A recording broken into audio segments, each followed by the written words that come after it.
So hello, I'm going to make stock today because I've got loads of stuff that I can make stock with, so that's what's happening. Stock. So stock's really good, right? Everyone uses stock cubes all the time because they're really cheap and easy. But it ain't that much of an arse-ache to make your own stock, and like you ain't going to be making it every day. Nah, not going to happen, you know. But the smart way around it really is to use your freezer properly. So like all the little bits of meat you got left over and stuff like that, all the bones, whatever, man, just whack it in a bag in the freezer. All your little offcuts of onions and leek and celery and carrot or whatever. Just have a big Ziploc bag in your freezer and just lob everything into it all the time. Boom, boom, boom, boom, boom. And then that way, when you want to make some like decent stock, it's really pretty easy because you just haul everything out the freezer. I made like a buttload for Christmas because I wanted like a really nice stock, and I went online and found on the Serious Eats website they were going on about using a pressure cooker to make stock with, and I thought that's a really good idea. And they've got all these graphs on there and stuff like that, and they go on about how if you do this in a pressure cooker for like 2 hours, it gets you like the same amount of quality as you get from 8 hours of cooking it in a pan on the top of the stove. Obviously I've got loads of pressure cookers because of what I do for my proper job.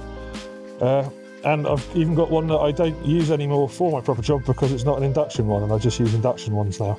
So I've been using this one for my stock pot. I'll do another video of it and show you in a second. It's pretty big. You can make your own in a much less big pan if you want. I mean, I wouldn't do it in a little tiny saucepan just because you won't get enough to make it worth your amount of time.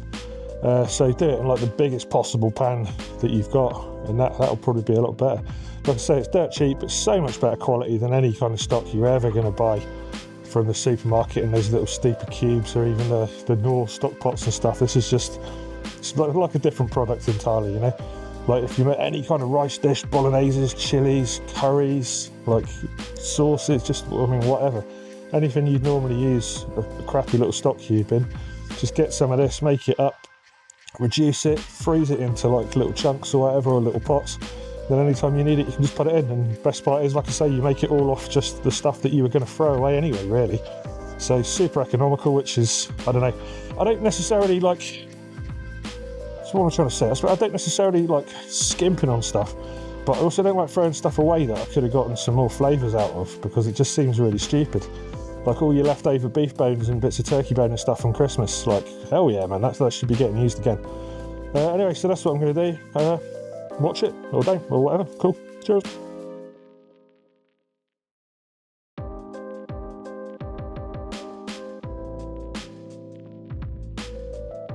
Cool, so I'm going to make a load of stock. So just to show you quickly, this is the pressure cooker that I'm using. Obviously, it's just one of the sort of Presto ones you can get from America for mycology.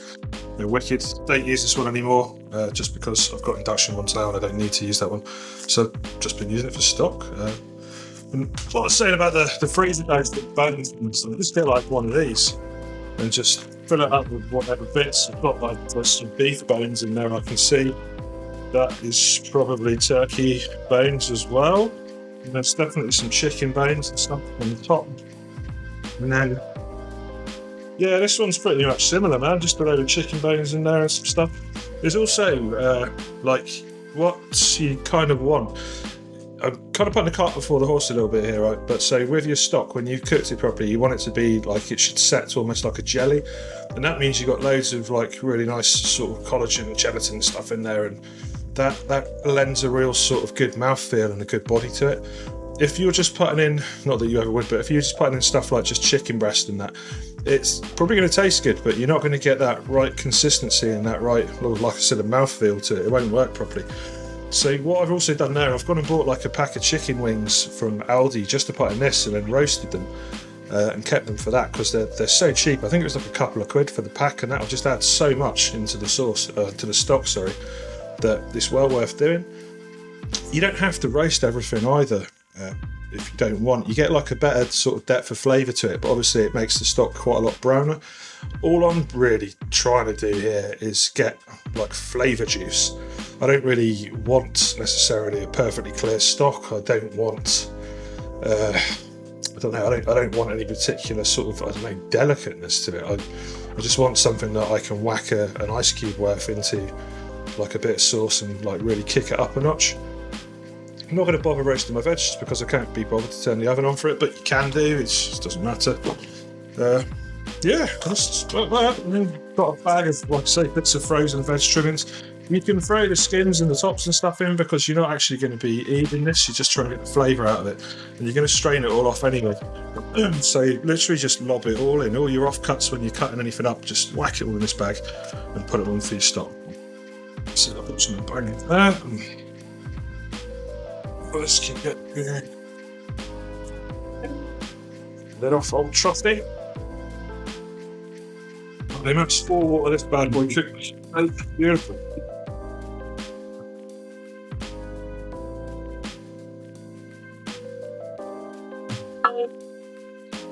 Bang of bones, baby. Oh yeah, also you can make like veg stocks and fish stocks and all kinds of stuff, but I won't because I don't really want a veg stock. And I don't really want a fish stock either. And it's kind of completely different because obviously none of that stuff's got the sort of the meaty goodness that exists in life. So it doesn't really work. The same fish stock you got to cook for quite a short amount of time, really delicately. It's quite delicately flavoured. Veg stock, I mean, do you want veg waterfall, man? I don't really get that whole game. That's not for me. But meat juice is good. So yeah, I've just whacked all the. You can see I've got a fair bit in there. Doing all right. I've got like a good bit of bones. What I've also done as well, it's like when I say bits of bones and stuff, like even if I've cooked a roast dinner and there's a load left over on the carcass or whatever, I'm throwing that in there, man. All of that's going in, all the bits of meat that I can't be asked to get off, just whatever, the whole lot's going in. So, do you want a bit more veg in there? So what I'm going to do is chop up some veg. Maybe this sort of stuff needs celery in it as well, but I don't eat that celery. So I keep all my celery in the freezer. The reason I keep it in the freezer is because I buy it normally, it just goes off. And I'm not eating this raw sort of thing, so the fact that the texture goes a bit to hell. It's got a bit of dirt on the bottom of the celery, so I don't want it. Yeah, the texture goes all to hell because celery's all watery, but it doesn't actually matter that the texture's going all to hell because I'm not using it for the texture, I'm just using the flavour. So I'm just going to bang all that in. He says I'm going to throw it, whatever it is, what I'm going to do. Go in. And I've got this leek that's literally been sitting in the bottom of my fridge for too long, so I'm just going to take off the bits that I don't want. Leeks can often, like when they push up through the soil, they kind of collect all the dirt up in them.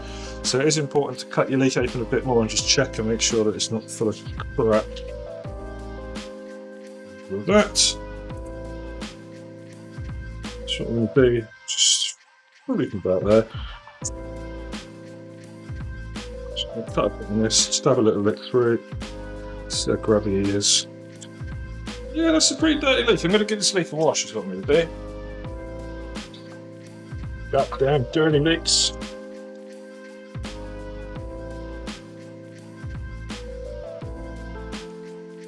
Cool, so I'm just going to chop it all up. On the Serious Eats site, they are saying that like the smaller you chop it up, the better it is going to be. Because it's easier for all the, I guess, the pressure and the water to get in there and push all the goodness out. But again, you know, I'm not eating it like that, so I'm just going to chop it up rough as all hell. Go in. So the veg you kind of traditionally want to use, as far as I'm aware, it's probably changed since I last cooked for a living, but like your celery, onions, leek and carrot are good. You can add like herbs and stuff and garlic if you want to a stock, but because I'm probably going to be doing this or using this for a lot of different recipes and stuff, then I don't really want to add any of these really big kind of dominant flavours, or not dominant, but I don't want to swing the flavour one way or the other. I kind of want it to just sit in the middle and be stock flavoured, and if I need to tweak it afterwards, then excellent, I'll just tweak it afterwards and do whatever. I'll just tweak it afterwards and do whatever I need. So that's probably the easiest way around. Keep this like a nice multi-purpose thing, you know. Throw another onion in there.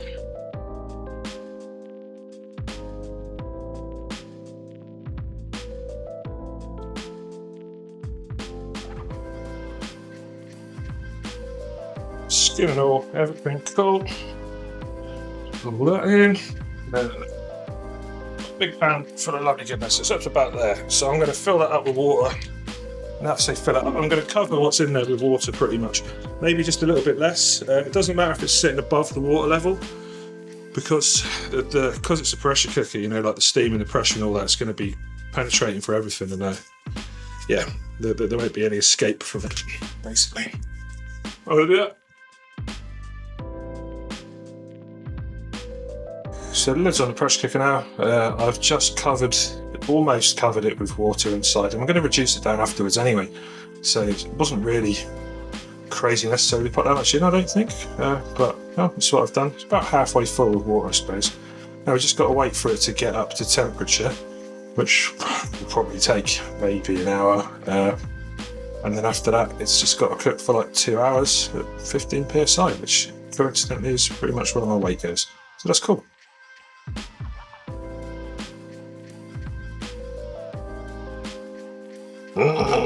That's good juice.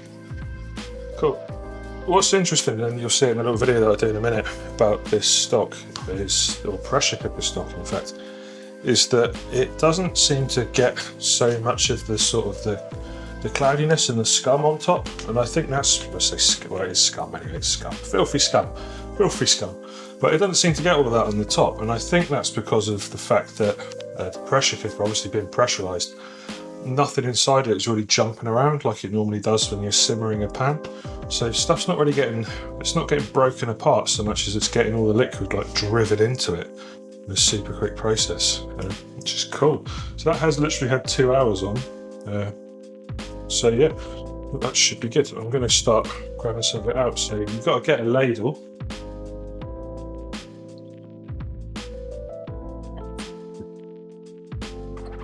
Plastic ladle. Get a ladle and then just ladle it out. Ladle it into your sieve. Making a mess everywhere probably.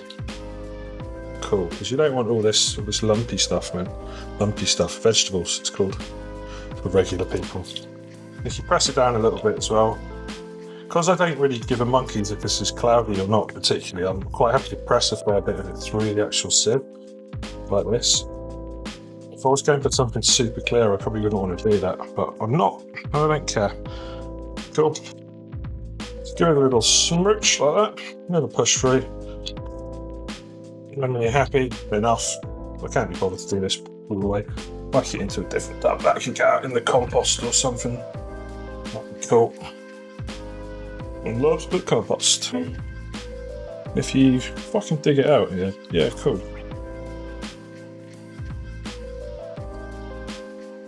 I'm just put some gloves on, otherwise this is going to burn the shit out of me to try and show you this.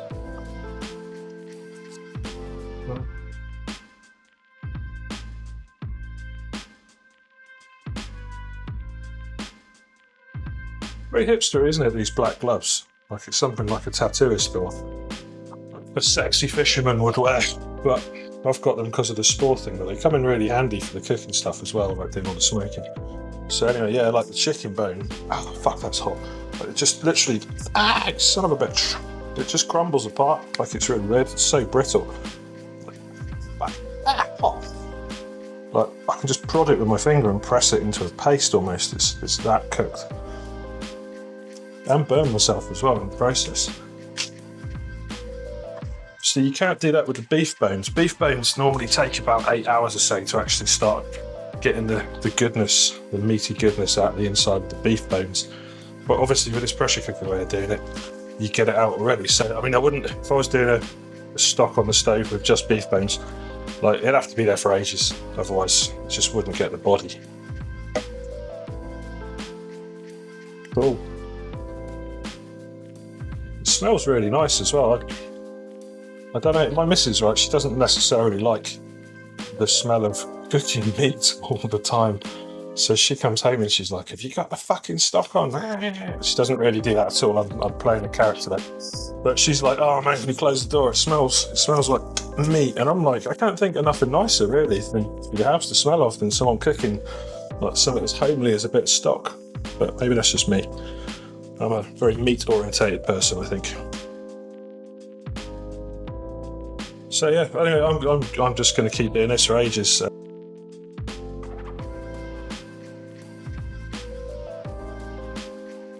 In terms of veg and stuff that you want to put in this, I mean, like I kind of said earlier on, you can put garlic and stuff like that in it, and you can put some herbs if you want, if you know exactly what you're going to be using your stock for all the time. But because, again, like I said, this is going to be like my multi-purpose everything kind of stock, I don't really want it to taste particularly one way or the other. So, I mean, it hasn't got any salt or pepper or anything like that in it, because again, I'll season whatever I'm doing as I'm going, so there's no point adding it at this stage.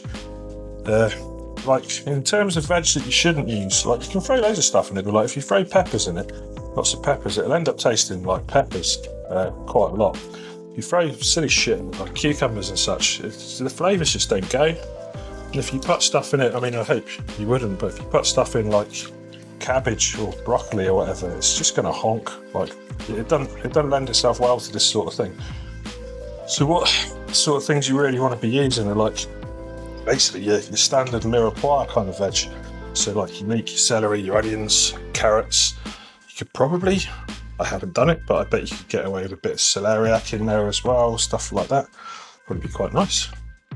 Don't put potatoes or nothing in it at all, because the potatoes will just break down to hell, and then they'll go all starchy and weird in it. Like no sweet potatoes either, which I know aren't potatoes, but don't put them in either.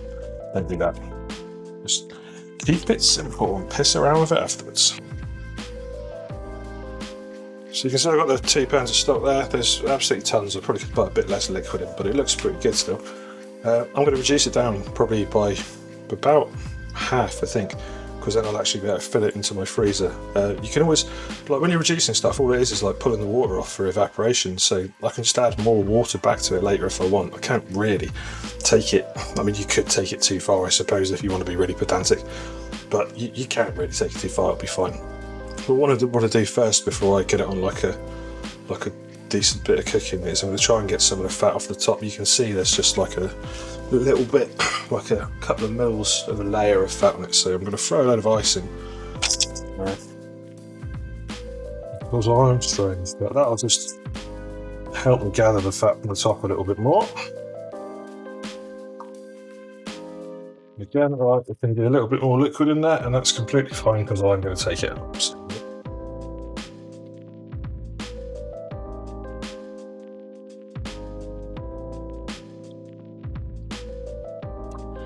If I was smarter, what I would have done would have been to have got some more kitchen paper from the shop when I went there earlier on for cat biscuits. But I'm not smart because I forgot. Like that glorious day. I'll get off what I can with this, just because I've done it already.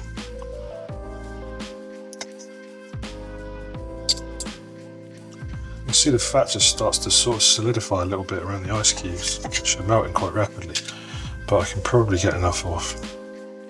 Also, this is a lot nicer to do when you're in a restaurant and you've got a man that will clean all the pans for you, or a lady actually, equal opportunities.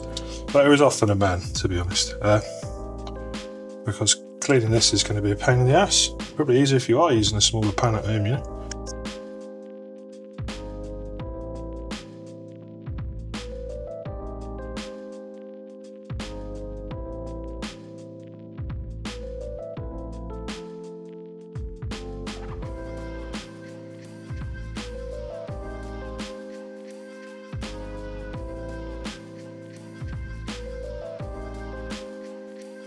Some people might find this a bit zen or whatever, but I'm not one of those people.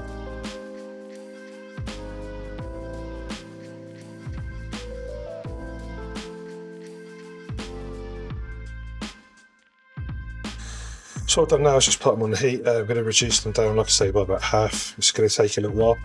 What's quite important is you don't boil them. You don't want anything that's in there to start to taste bitter or anything like that. So just like a nice little simmer is good.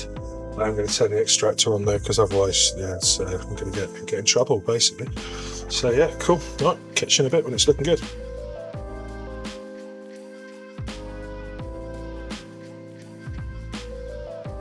That's good meat juice, Daddy. So it's been on for, I don't know, what time is it now? Ages. And I've reduced it down enough. This is all off the little pan. Like in the other bit, you can see how sort of it's getting a bit jellified already, and it's still hot. That's because of all the collagen and stuff like that in the bones that's come out, which is cool. I'm just going to work it into a load of these little tubs. A, because it helps it cool down really quickly, or more quickly, which is what I want, because it's late now. Don't ever start doing this at like 3 in the afternoon. It's a fool's errand, honestly. But also because then once it's set and gone a bit like a jelly, delicious meaty jelly, I'm going to freeze it, and I'll be able to freeze it in these size blocks. In fact, I might even chop it in half, I don't know. But either way, it'll be really easy then to just whack it into another big Ziploc bag and just keep it in big lumps. I saw some company doing it the other day, actually. I forget what they were called.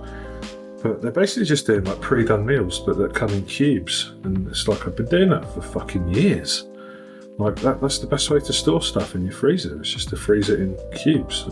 Or you know what, think about freeze it in rectangles. This is the fucking future. Rectangles. Just doing rectangles.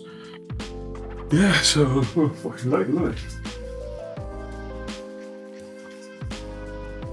So I've got another ladle because I'm very bougie. It's a 2-ladle household that we live in, which looks very nice. Chris said that his problem with Chris, he runs a company called Mycopunks. I don't know, they're a company, they exist, you know what I mean? They're alright, just I don't know, whatever. Anyway, Chris from that company, he said that with the crumpets I should have shown an up close bit, like real close, because that's clearly how he gets his jollies. So I'm going to try and do that with a thing of boiling hot liquid. There you go, there you go, Chris. Imagine you're lapping it up from a trough like this. I'll do the noises. Wouldn't that be nice? We'd all like that. Anyway, I'm going to spend the rest of my evening doing this and then doing all the washing up, because this, if you don't put your fingers in it at this stage, obviously, but if you put your fingers in it, what you'll notice is it comes out like slightly tacky from all the minty goodness that the animals have given us. God bless them. And you don't really want to go leaving that all over your pans, to be honest, because it's pretty fucking gipping. So yeah, make sure you wash the dishes, mother lickers. Hola. So it's now the morning, which is really good because I was pretty tired last night. I finished actually cooling it down by about 11:15 at night. Don't start doing it at 3 in the afternoon. It's a bad idea, but you can have a look now, see. It's just for Chris. But it's literally like quite a firm jelly, because it is a jelly. This is what I've been led to believe. Northern kids have this at birthday parties with evaporated milk or something. I mean, yeah, each to their own, I guess. It's probably pretty nice though. What I'm going to do is I'm going to bang it in the freezer now. Like that, you can see it's coming off from the top there. That's pretty cool. Yeah, boy. So I'm going to bang it in the freezer like this, freeze it down, and then I'm going to chop it into probably like thirds to store. Show you that in a bit.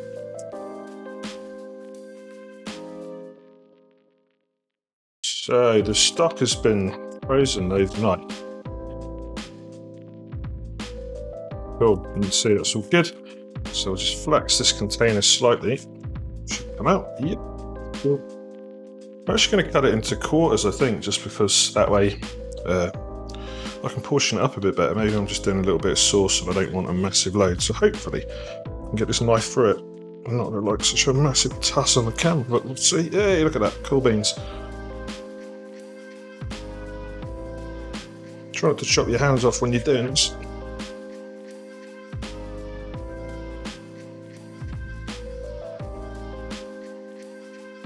Cool, and that's about it.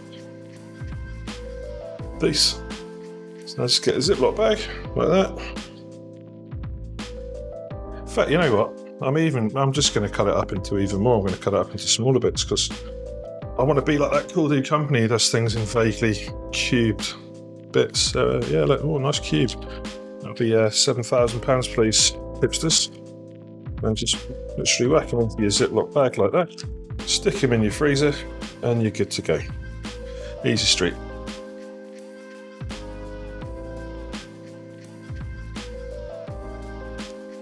I had a look for my cupboard as well, and I've got loads of these chicken stock cubes, and I had a look at the ingredients. And I don't care about using this sort of stuff. I use this all the time as well, because you don't always want to use like your really nice fancy stock in things. Like if I was going to roast some potatoes and I wanted to flavour the water up, I'd probably use one of these. But like in the ingredients, it's like salt, potato starch, palm oil, yeast extract, sugar. Then it's chicken fat, which is 3%. Then flavouring, then chicken powder, which is 1%. So this has got like 4% chicken in it, at the very most. Which I mean, Linda McCartney could almost eat this. I mean, not now, obviously, but back then she could have almost done. So yeah, it's just a load of stuff in it to make it taste vaguely chickeny.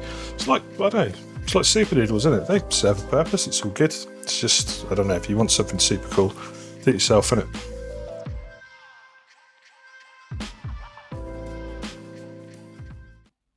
I'll be watching you. I'll be watching you. I'm always watching you.